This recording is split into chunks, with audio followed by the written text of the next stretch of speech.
On en a parlé sur la chaîne et je suis allé voir du côté des ventes pour savoir quel était l'accueil réservé au manga Spider-Man Fake Raid. Un Spider-Man que j'ai apprécié, un Spider-Man qui m'a étonné, un Spider-Man que j'ai dévoré, que j'ai fait lire à mon fils et qui lui-même a adoré. Magnifiquement produit, super bien dessiné, avec de magnifiques illustrations en couleur, mais des scènes d'action dantesques avec un trait magnifique. On se rend compte de la somme de travail spectaculaire réalisé par son auteur Yusuke Ozawa. Formidable travail. Regardez ce Spider-Man comme il est cool. Ça fait longtemps que Spider-Man n'a pas été aussi cool.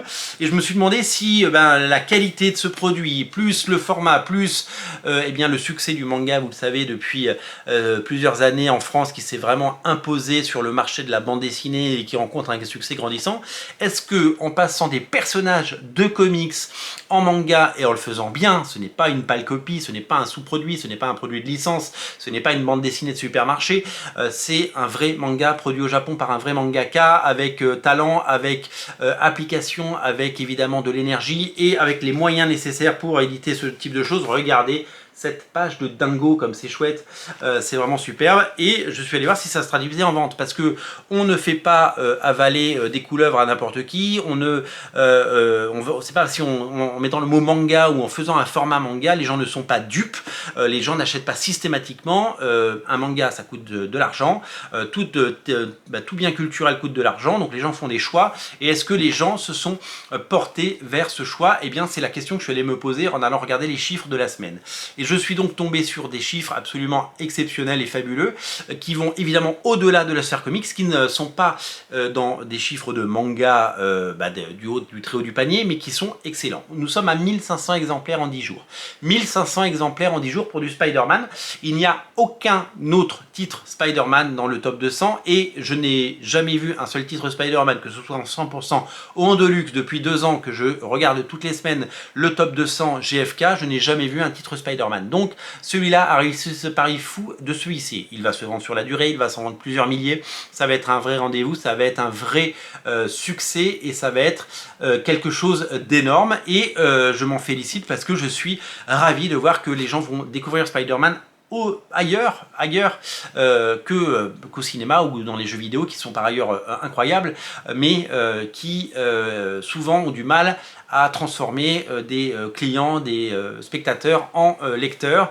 Et là, il se passe quelque chose. Il se passe quelque chose de formidable sur ce Spider-Man Fake Raid et je me réjouis de ce succès parce que dès qu'il y a un succès, j'ai tendance tout simplement à m'en réjouir. Donc énorme première dizaine, premier 10 jours, 1500 ventes, c'est tout simplement phénoménal et ça montre à quel point ce titre a des qualités, à quel point il a été accueilli par les lecteurs et à quel point il se passe quelque chose sur ce titre qui risque d'emmener ce manga à des sommets tout simplement, à plusieurs milliers d'exemplaires en fin de course. Voilà, donc ça a été produit avec soin. Ça a été travaillé évidemment avec l'envie d'en faire quelque chose et le résultat est là, il y a des ventes et le personnage de Spider-Man n'a jamais été aussi cool et n'a jamais été aussi représentatif et si bien mis en valeur. Vraiment, bravo pour ce travail et bravo pour ce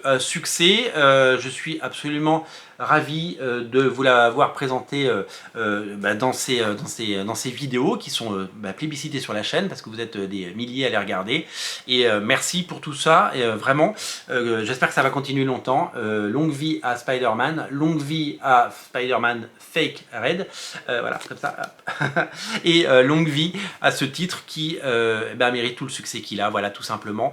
J'espère qu'il sera longtemps dans les classements et que nous aurons pendant de nombreux mois le plaisir de le voir. Alors certains vont dire 1500 exemplaires c'est bien, mais comparé à Dragon Ball Super, comparé à l'attaque des Titans, comparé à tous ces mangas qui ont cartonné, moi je regarde le classement manga parce que c'est un classement à part. Oui, en effet, les 50 premiers, c'est que des Dragon Ball, c'est que des titres hyper connus, c'est le haut du panier, il y a toujours du One Piece, il y a toujours du Naruto, il y a toujours tout ça. Mais en fait, derrière les énormes chiffres des très gros succès qu'on connaît, il y a énormément de titres qui se vendent à 1000, 2000, 3000 exemplaires par semaine et qui ne sont pas d'énormes succès comme, mais qui sont des succès à la fin si vous voulez. Mais vendre 1500 exemplaires en 2 semaines, c'est très bien, c'est vraiment très bien dans ce bas monde avec, vous le savez, toutes les problématiques de pouvoir d'achat et toutes les problématiques qu'il y a de fréquentation de librairies. J'ai pu m'entretenir avec des éditeurs sur le marché du livre en début d'année. Ça va mieux en mars avec les romans qui sauvent la donne avec Guillaume Musso et Joël Dicker, mais le monde de la bande dessinée a fait un début d'année très poussif et qui est d'ailleurs un peu maquillé par des succès parce que ils sont à moins 11% je crois sur le début d'année sur l'ensemble du livre, hein. Je ne parle pas que de la bande dessinée, en sachant que moins 11% que Astérix et Gaston ont continué à se vendre en janvier et février et que ça continue à se vendre toutes les semaines et qui continue à tirer le marché vers le haut. Donc le marché est compliqué et dans ce marché compliqué, Spider-Man il a réussi à trouver son public et c'est pas terminé. Bravo à vous et moi je vous dis à très bientôt. Dès que j'ai d'autres infos sur ce marché, eh bien je vous en fais part. Salut!